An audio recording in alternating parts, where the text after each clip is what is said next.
कैसन कैसन देखाए हमारा के बोली अब के डिप्रेशन में आ गए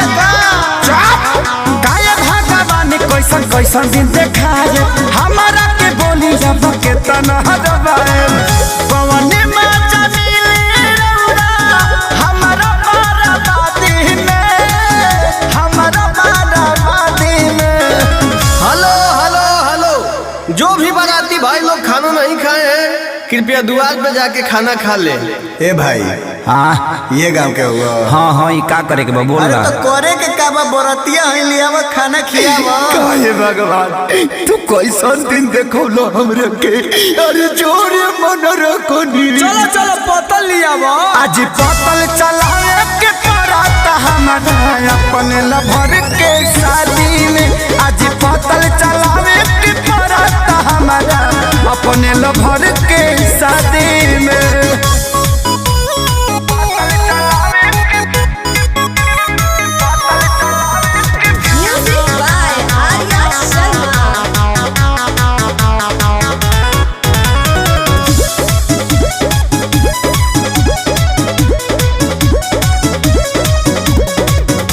बने वाला रहनी हम जवाना कसैया ई साला बुझता रे लड़की के भैया। टेंशन मत लीजिए, गलत फैमिली हो गया होगा। बने वाला रहनी हम जवाना कसैया ई साला बुझले लड़की के भैया लागी कोई हमारा लभो के आजादी में प्यार के आजादी में। का भाई हमरा पतल में के पूरी खत्म हो गइल बा, तारा लौकत नहीं खे। लौकता जौन देर तौन खइबा।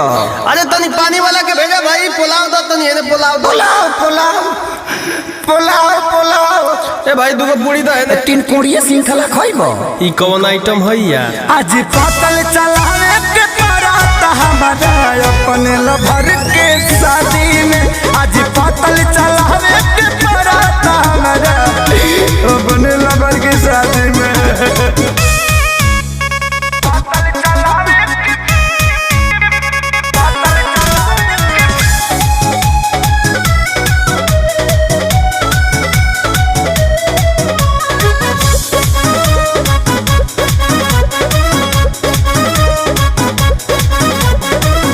यादो राज खेसारी भान अकेले जिली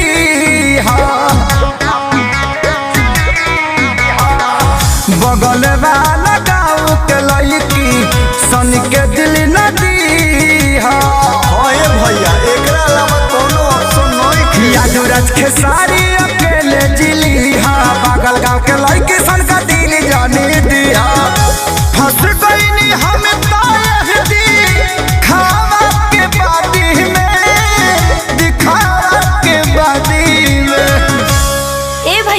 थोड़ा आइए ना इधर, काम है, आइए ना।